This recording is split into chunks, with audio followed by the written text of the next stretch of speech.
A verdade é que nós temos un curso pensado dunha semana, un día específico, na que o curso se chama Slow Food, imos tratar o tema da alimentación desde moitos puntos de vista, desde todos os puntos de vista da alimentación que podía ser sostible.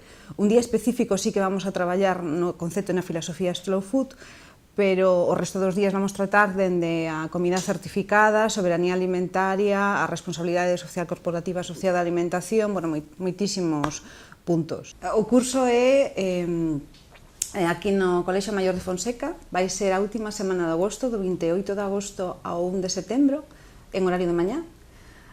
Van estar moitos profesores da universidade, dende profesores que traballan en xenética alimentaria, a profesores que traballan dende a ECHE, por exemplo, en certificados. Vamos ter colaboracións externas, como por exemplo dende CRAEGA, para que nos expliquen como funcionan os certificados ecolóxicos máis coñecidos. Imos ter tamén colaboracións con algúns produtores da zona que estamos intentando chegar precisamente a movimentos low, como por exemplo as cervezas de Jacotland. E vimos ter unha serie de colaboradores, os internos e externos da universidade, que penso que nos van poder completar moi ben a formación dentro do tema de comida sustentable.